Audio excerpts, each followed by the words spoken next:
Mainit na balita, nakasala ngayon si dating House Speaker Martin Romualdez sa Independent Commission for Infrastructure. Anya, handa siyang tumulong para mapabilis ang investigasyon sa flood control projects. May ulat on the spot si Joseph Morong. Joseph?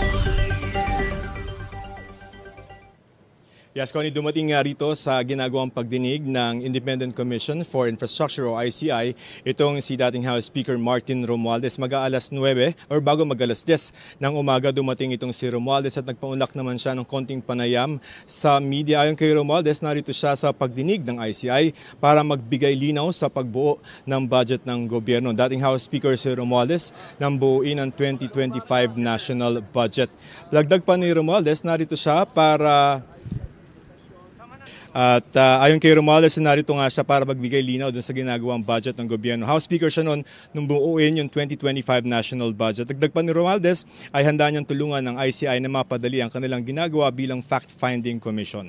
Sinabi niya ito kahit hindi raw siya miyembro ng Bicameral Conference Committee. Imbitado rin si dating House Appropriations Chair at dating Bicol Party List Representative Saldi Co, pero wala pang pasabi ang kanyang kampo kung darating siya ngayong araw. Sinabi ng ICI kahapon na kung hindi sisipot si Ko ay magpepetisyon sila sa RTC at ipapasight in contempt si Ko at makakapaglabas kung papayagan ng arrest warrant ang korte. Narito ang pahayag ni dating House Speaker Martin Romualdez.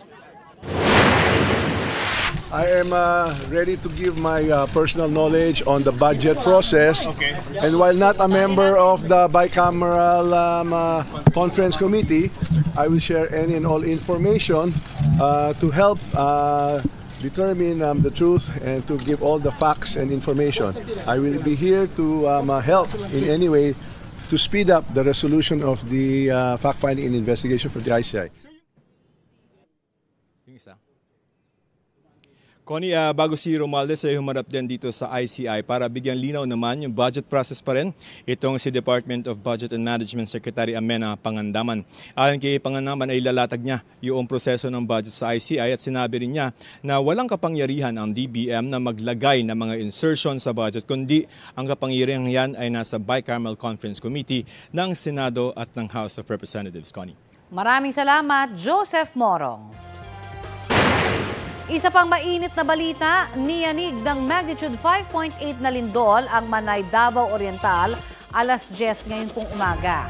Naitala ng PVOX ang epicenter niyan, 101 kilometers northeast ng Manay. Ayon sa ahensya, maituturing yung aftershock ng kambal na lindol na sa probinsya noong October 10. Pagkatapos niyan ay nagkaroon din ng dalawa pang aftershock na parehong magnitude 5.2. As of 7 a.m., halos 1,300 na ang recorded aftershocks ng magnitude 7.4 na lindol nitong Biyernes. 15 sa mga yan ang naramdaman ng mga tao. Magnitude 1.2 hanggang magnitude 5.8 ang range ng lakas ng mga aftershocks. Mahigit 1,000 estudyante ng Manay National High School sa Davao Oriental ang magkaklase muna sa ibang gusali. Ang kanila kasing mga orihinal na silid-aralan kailangang isailalim sa retrofitting matapos mapinsala ng magnitude 7.4 na lindol. Balitang hatid ni Emil Sumangit. Ordinaryong araw lamang sana ang October 10 sa Manay National High School sa Davao Oriental. Pero hindi akalain ng mga estudyante magiging latay pala sa kanilang alaala ang magnitude 7.4 na lindol na yumanig 9:43 ng umaga. Sa lakas ng lindol, nagbuwala na ang mga computer at ibang gamit sa laboratory. Sa isa pang silid, may mga estudyanteng nag-duck, cover and hold pero kumaripas din ang takbo paalis, sabay ng isa-isang pagbagsak ng mga gamit sa loob. Ang mga tao sa gymnasium ng eskwelahan, kitang-kitang nagpulasan ng maramdaman ng malakas na pagyanig. Ang pinsalang iniwan ng lindol sa eskwelahan, mababakas sa nasira nitong istruktura. Ito ang Manay National High School. Isa po sa mga napinsala ng malakas na pagyanig noong isang linggo. Ito po ang itsura ng pasilyo, pati ang loob ng mga classroom. Mga kapuso, makikitang naiwan pa ang mga gamit ng mga estudyante sa loob na sinasabing naglabasan nang maganap ang lindol pasado alas 9 ng umaga noong isang linggo. Mahigit 1,300 na mga mag-aaral ang hindi nakakapasok ngayon dahil po yung mismong gusali na ito, kung nasaan naroon ang aming drone camera, kailangan daw sumailalim sa retrofitting. Pansamantala mga kapuso, ito munang gusali sa aking likuran ang gagamitin ng mga estudyante para makapag-klase. Huwag lamang maapektuhan ang kanilang pagpasok sa eskwelahan. Request na lang kami ng yung MDRR sa munisipyo na kung pwede sila lang sana yung papasok doon sa loob para makuha yung mga gamit ng mga bata kasi nandoon daw yung mga cellphones nila.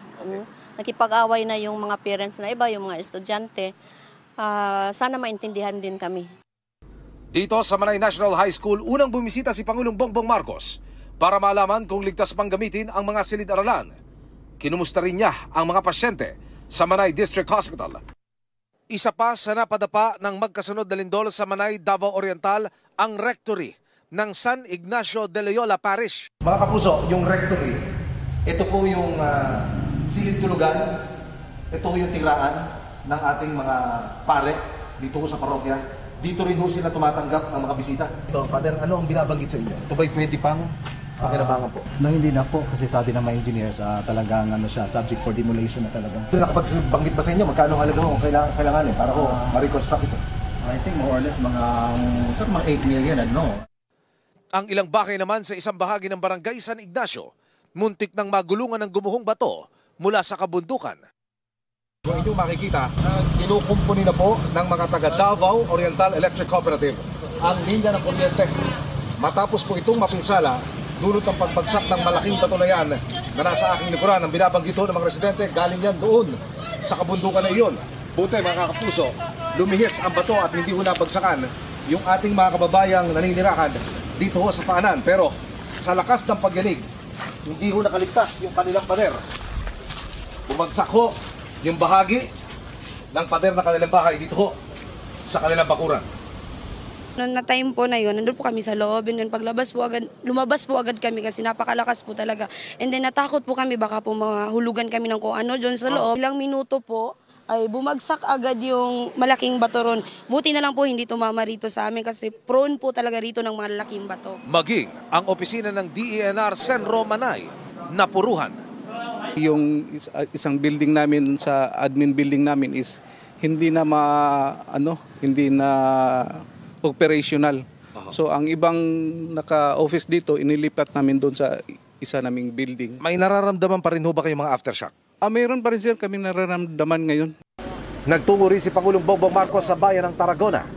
Kinumusta niya ang mga residenteng nananatili muna sa mga tent sa municipal grounds. Ayon sa Malacanang, halos 300 milyong pisong halaga ng tulong ang ilalaan para sa mga napinsala ng lindol sa Davao at Caraga regions. It's up to the LGU kung paano nyo gagamitin. Mas alam ninyo kaysa sa amin ang pangangailangan dun sa area ninyo.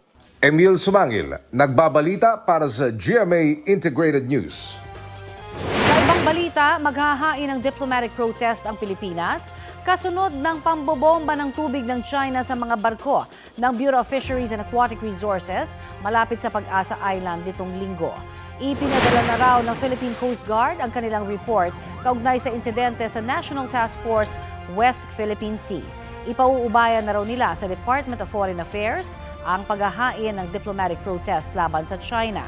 October 12, nang bombahin ng tubig ng China ang 3 barko ng BFAR, halos 3 kilometro lang ang layo mula sa Pag-asa Island na pasok sa territorial sea ng Pilipinas.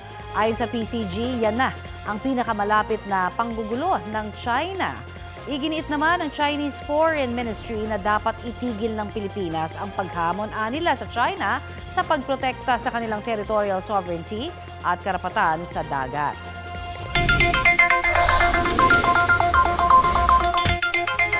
Tataas na mahigit 23 centavos per kilowatt hour ang singil ng Meralco ngayong buwan.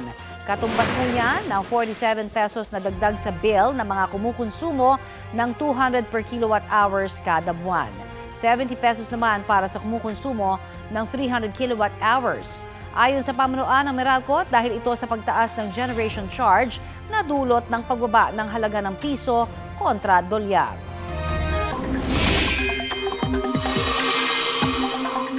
Mga kapuso, isang bagyo ang posibleng mabuo sa mga susunod na araw at nakikitang tatama sa kalupaan. Base sa datos ng Pag-asa, papasok po ang potensyal na bagyo sa may eastern boundary ng Philippine Area of Responsibility. Una nitong tutumbukin ang Southern Luzon, Visayas area, pero unti-unti itong lalapit sa northern o extreme northern Luzon. Sa ngayon, patuloy na binabantayan ang low pressure area mahigit 1,000 kilometro sa silangan ng northeastern Mindanao. May medium chance itong maging bagyo at posibleng pumasok ng PAR ayon sa Pag-asa. Kung sakali, tatawaging Bagyong Ramil ang susunod nating bagyo. May isa pang LPA na namuon naman malapit sa Bicol Region. Namataan po yan sa coastal waters ng Vinzons, Camarines Norte. Nagpapaulan na ang nasabing LPA sa Bicol at ilang bahagi ng Calabarzon. Easterlies naman ang nakakaapekto dito sa Metro Manila at ilan pang panig ng Luzon at Visayas. Mas makakaasa sa maayos na panahon ang Mindanao pero posible pa rin po ang mga local thunderstorm. Dahil na late, hindi na nakadalo si Cavite 4th District Representative Kiko Barzaga sa pagdinig ng House Ethics Committee. Kaugnay po sa inihain sa kanyang ethics complaint. Why were you late? We were very busy last night. About? I was just playing games on my computer. Nahaharap si Barzaga sa ethics complaint na inihain ng 29 na kapwa niya mambabatas dahil sa conduct unbecoming a member of the House of Representatives. Ito'y matapos ang kanyang mga Facebook post na anilay inappropriate o nagpapakita ng kawalang galang sa ilang pampublikong opisyal. Sa pagdinig po ng komite, binuo ang Reconciliation Subcommittee na magsisilbing mediator sa pagitan ng nagreklamo at inirereklamo. Sa ngayon, hindi raw handang makipag-ayos si Barzaga at sinabing dedepensahan niya ang kanyang sarili dahil naniniwala siyang wala siyang nilabag. Ayon naman kay House Deputy Speaker Ronaldo Puno, isa sa mga nagreklamo kay Barzaga na nahaharap din sa ethics complaint na inihain ng Cavite Representative, hindi rin daw siya makikipag-reconciliate. I'm going to decline the process of reconciliation because again, as I said, it is not a personal grievance. So he has done damage and injury to the House as an institution, not to me personally. Gabi nitong linggo, bago ang araw ng pagdinig ng komite kahapon, isa si Barzaga sa mga namuno sa kilos protesta kontra katiwalian sa Makati. Panawagan nila, ibalik ang ninakaw na pondo ng bayan. Walang direktang tugon ang palasyo sa protesta pero ayon sa Malacanang, hiling lang daw ng Pangulo ay kung magpoprotesta man, panatilihin itong maayos at naayon sa batas.